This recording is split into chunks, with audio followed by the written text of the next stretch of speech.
Welcome back to the Westwolf Podcast on J-Rock Soccer and Basketball Sessions. I appreciate you guys so much for tuning in. Guys, the Los Angeles Lakers are now on a 3-game win streak. They defeat the Dallas Mavericks 107-104 off of 67 points by 360. But most importantly, guys, they got great contributions from the bench, and they actually played some defense. Los Angeles Lakers now at the 9th ranked defensive rating in the NBA.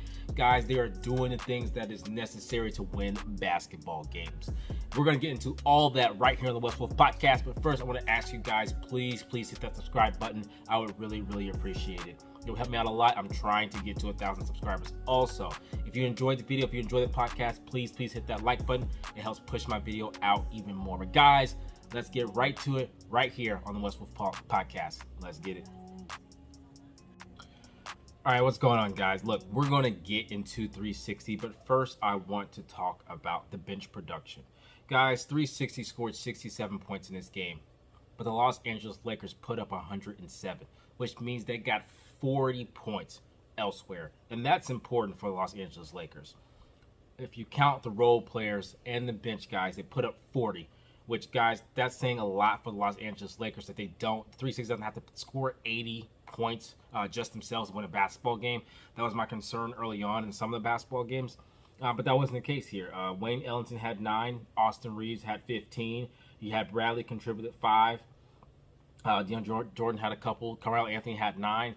It doesn't matter where they come from. If you can get 40-plus points from the role players outside of 360, you're looking at a good chance to win the basketball game for the Los Angeles Lakers. That's something I wanted to point out. But guys, here's what's most important. Wayne Ellington and Reaves hit very important shots in this basketball game. And they both work hard on defense as well, and I love that. Here's what's most important. The Lakers shot 39 three-pointers in this basketball game. Austin Reaves had 6 of them, and Wayne Ellington had 9. That is important. Wayne Ellington only shot 33% in this game, but he hit the ones that mattered. Austin Reaves was 5 of 6. Guys, the fact that those two players took 15 threes, just music to my heart. It's just music to my heart. The next person was LeBron James. He took 9. He made 4 of his. That accounts for 24 of your 39 three-pointers there.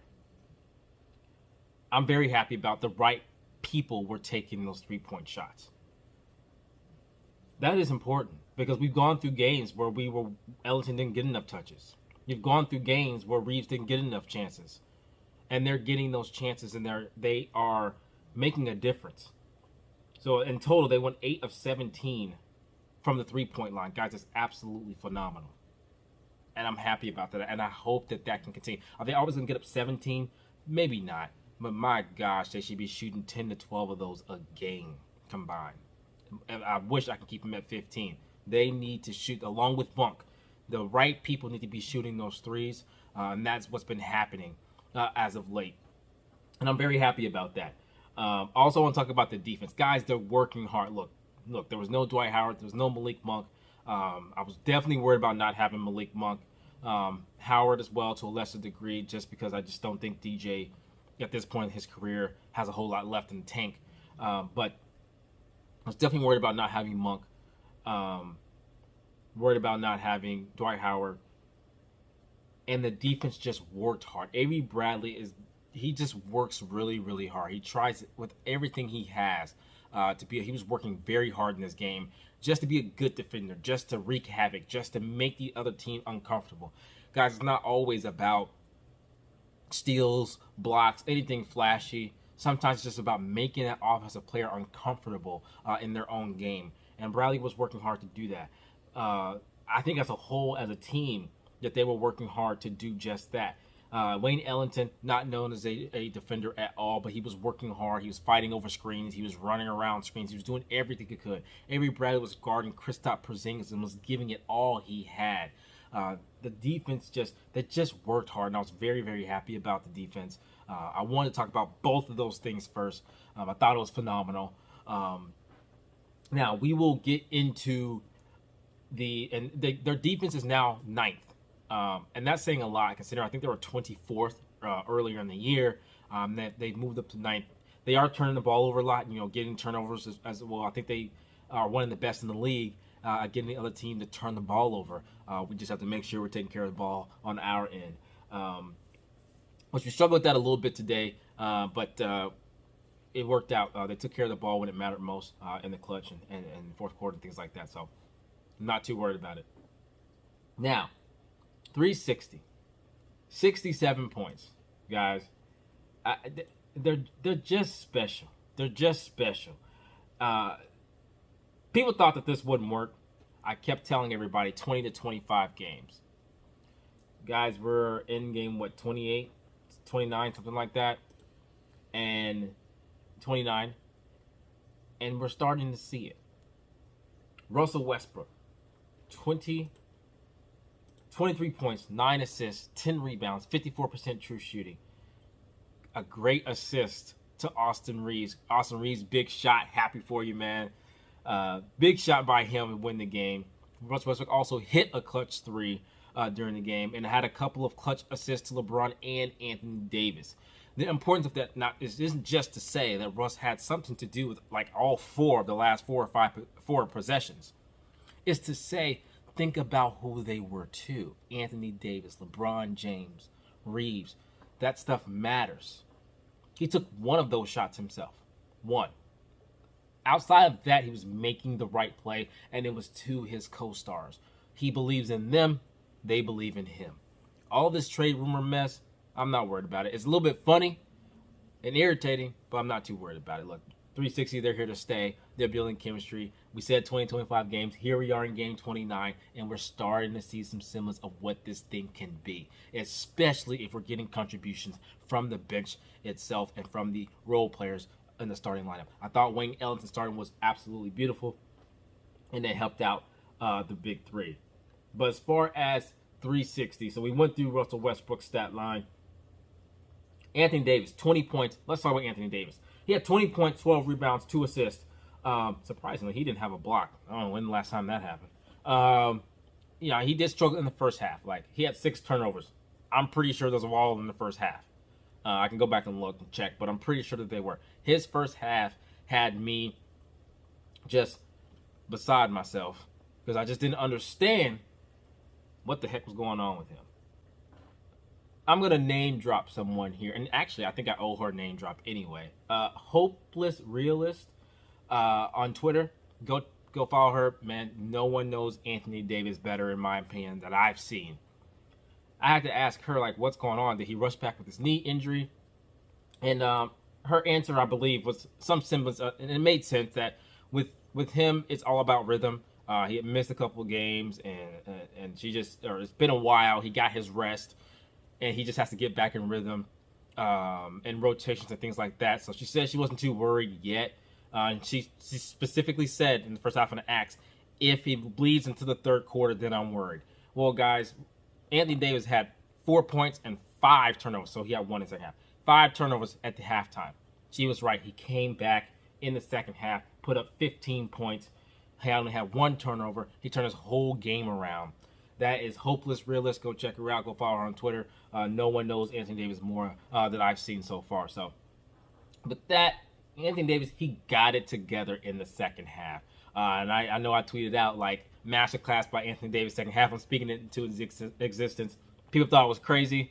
Luckily, he put it together. Look, he didn't go for 30, but he put his game together, and he got his head in the game, and he looked a lot better in the second half. So, it's interesting he didn't have a block. I feel like that never happens. Now, LeBron James, 9 of 19 from the field, 24 points, 5 assists, 3 rebounds. And that's something I've noticed a lot of is Russell Westbrook and Anthony Davis taking on a lot of the rebounding duties.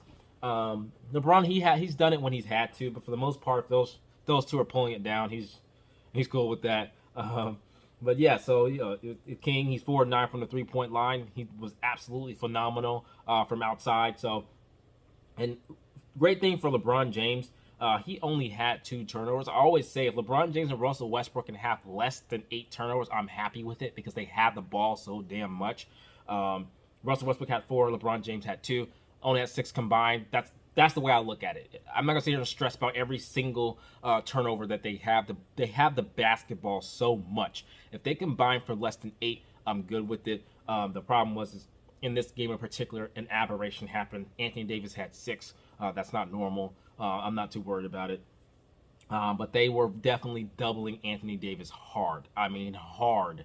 In the second half, they obviously tried to get Anthony Davis going.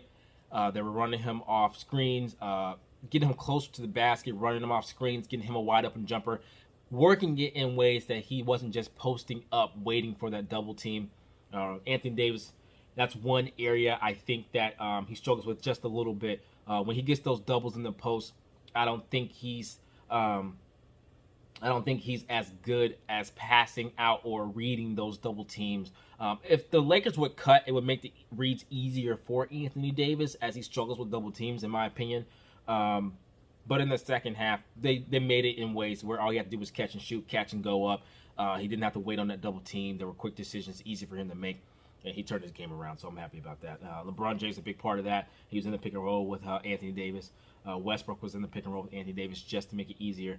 And having shooters like Wayne Ellington and Reaves on the court makes it a ton easier for 360. It just does. It makes it not only easier for Westbrook, it makes it easier for Davis, it makes it easier for LeBron that you have Reaves and Ellington out there to spread the floor. You just have to work hard on defense. They did that. Now, were there periods where I thought they didn't stop the ball in transition? Of course. That's what makes me frustrated with them. But for the most part, as a whole, look, they're moving up to the 9th in defense. I can't complain too much. They just got to make sure they stop the ball in transition and semi-transition. They'll be okay. Reaves, my man, you are special. You could shoot. You work hard on defense. You never cheat anyone for effort. You put it all on the floor. What a big shot by Austin Reaves. Want to give him credit. AR-15 did absolutely phenomenal in this game. Really appreciate his contributions on both sides of the basketball. There was a period where I was like, my gosh, he is getting murdered on defense, but he stuck with it. He worked hard, and he ended up making a big shot, and they come away with the W. So I'm very happy for Austin Reaves. Melo in this game, he was 3 of 8 from the field, 1 of 2 from the three-point line. He played 24 minutes. He wasn't loud at all. I thought that this wasn't a great matchup for Carmelo Anthony. And with all the injuries, he played 24 minutes. He decided to stick with Reaves as well. Instead, at 32, I give Frank Vogel credit for that. Sometimes Frank Vogel drives me absolutely nuts in what he's trying to do. Sometimes he doesn't have a read on the game and what's working, but I do appreciate him. This was a great opportunity with people out to just smash Carmelo Anthony button. He did not. He stuck with Reaves at 32 minutes, and I'm very, very happy about that. So, guys, we are on a 3-game winning streak. I believe the Lakers have the Timberwolves coming up on Friday. So the Timberwolves are next.